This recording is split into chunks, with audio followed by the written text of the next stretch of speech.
Got a new quote for you.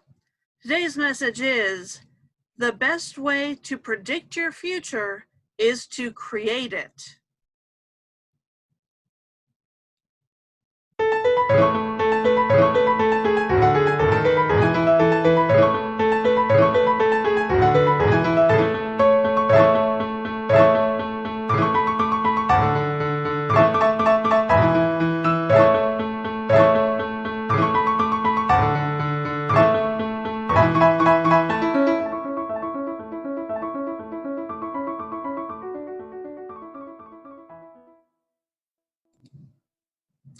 Welcome back to a new episode of the Positivity Powerhouse podcast. I'm Kriss, and I will be your Positivity Powerhouse until the end of time.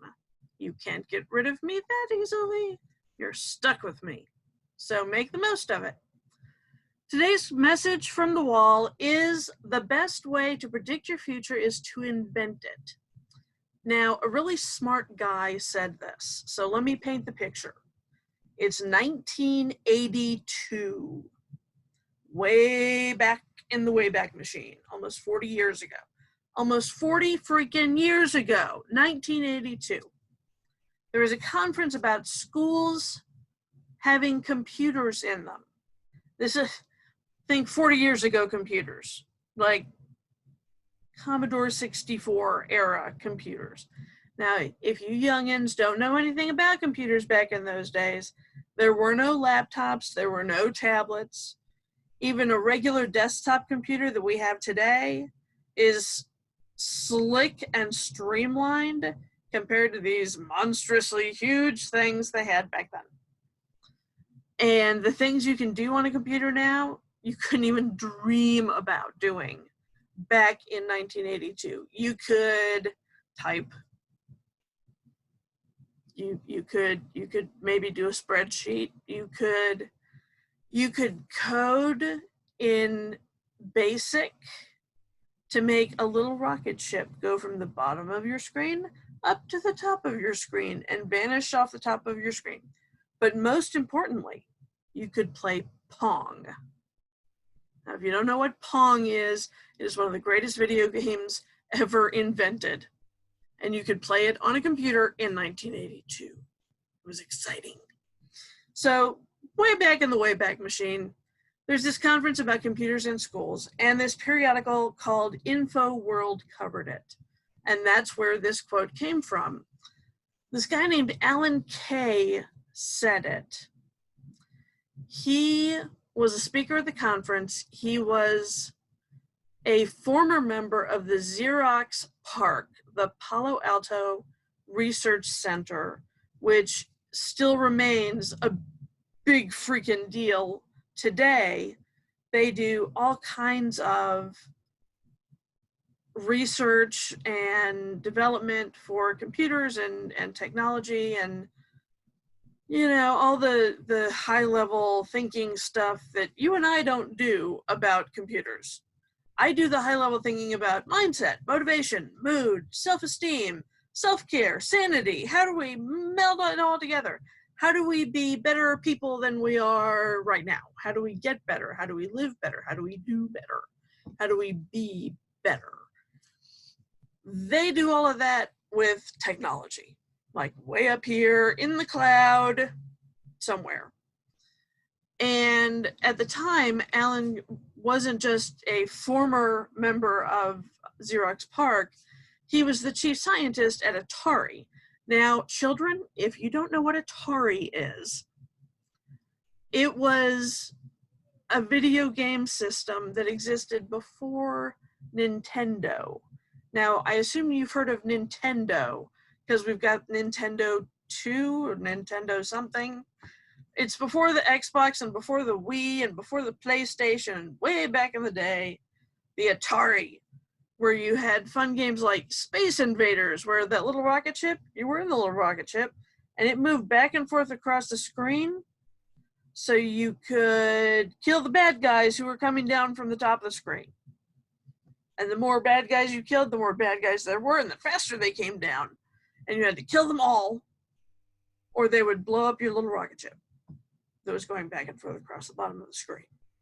back and forth and back and forth and back and forth. That was video gaming back in the day, was back and forth in the little rocket ship shooting at the space invaders.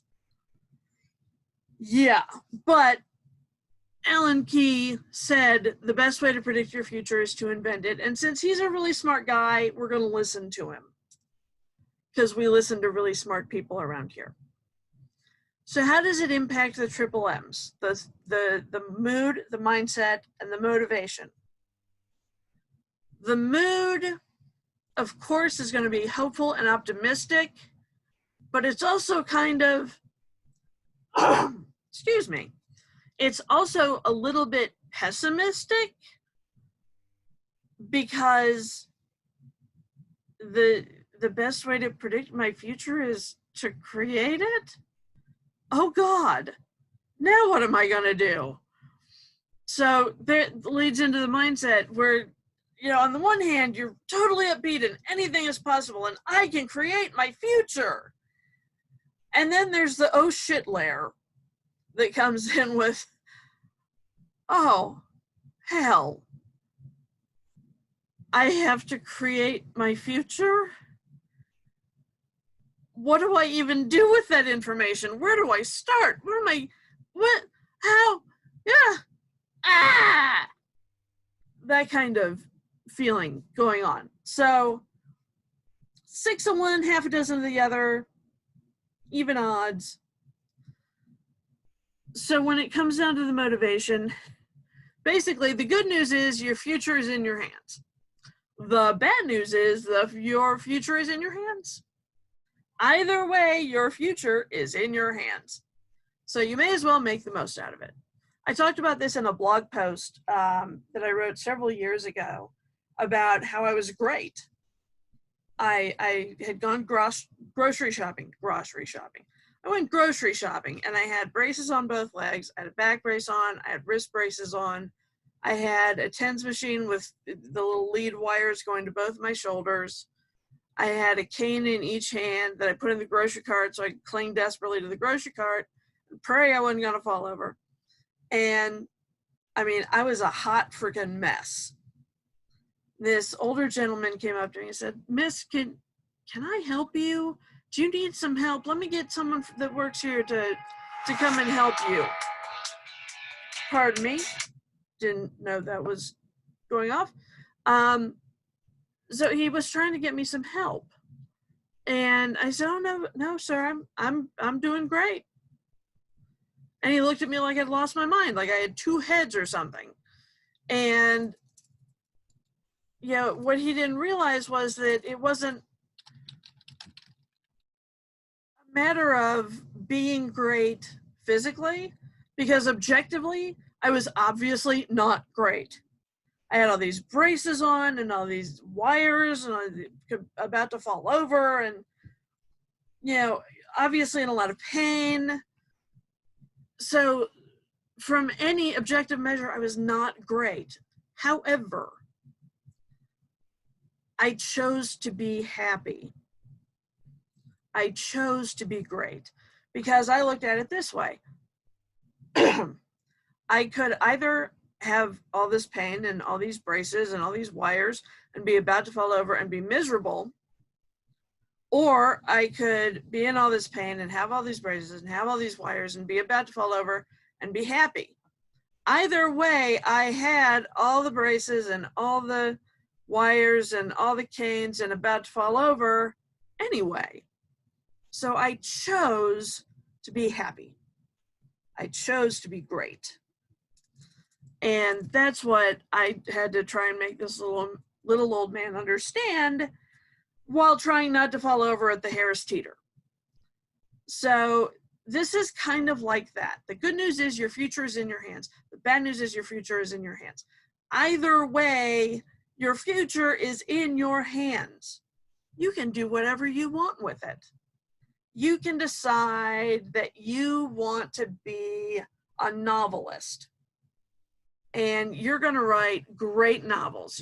Never mind you haven't written anything since 12th grade, maybe freshman year of college. You haven't written anything since a senior thesis paper. You want to write a novel. So great, go write a novel. Take some classes on novel writing, take some classes on productivity and time management. Go write your freaking novel, because the future is yours to decide. Maybe you want to be a doctor, but you're 40 years old and it's too late to go to med school. Let me tell you something, it is never too late to go back to school. I have a great aunt who graduated from high school at 83. 83 freaking years old, finally graduated from high school. You know what she did to celebrate? She got a tattoo of a rose on her left shoulder. 83 freaking years old, graduates from high school, gets a tattoo. She's awesome. It's never too late to get married if you want to get married. I have another great aunt, other side of the family, who found her true love at, I think, 79 and got married. And people were shaking their heads going, what is she doing? Why is she getting married this late in life? Because she loves the guy. She wants to be with him for the rest of her life, for the rest of his life, for the rest of their lives. And being married means something. It's not just, a piece of paper. It actually means something. So whatever you want to do in the future, the world is your oyster. I never understood what that meant until I got to thinking about it going, oysters have pearls. So you go grab your freaking pearl. So what have you done today that would make future you happy? That's a sticky note on that wall. Well, that's a bookcase. There's a bookcase over there that the end has sticky notes on it. What have you done today that would make future you happy? If you want to be a novelist, maybe you could look into novel writing classes. Maybe you could pick up a copy of Stephen King's book on writing, which is the best writing book I have ever read in my life. And I've read a lot of them because I'm a writer in addition to being a coach. Maybe you start looking into med schools and see what prerequisites you might be missing from, when you went to college 20 years ago. Maybe you need to join a dating service, start seeing what's out there, what kind of true love you can find, what kind of happily ever after you can create for yourself. What have you done today that would make future you happy? Because the best way to predict your future is to create it. Catch you on the flip side.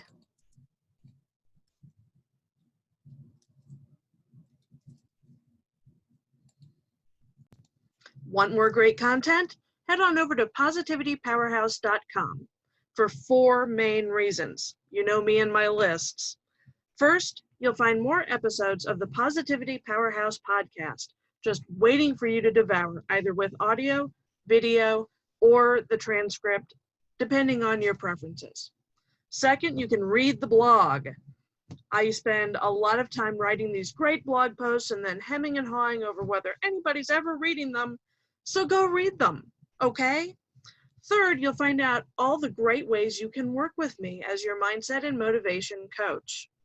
And fourth, you can join the email list where you'll find out all the newest details about the first 3 options on the list. So what are you waiting for? Turn me off already. Go hit up positivitypowerhouse.com. See you next time.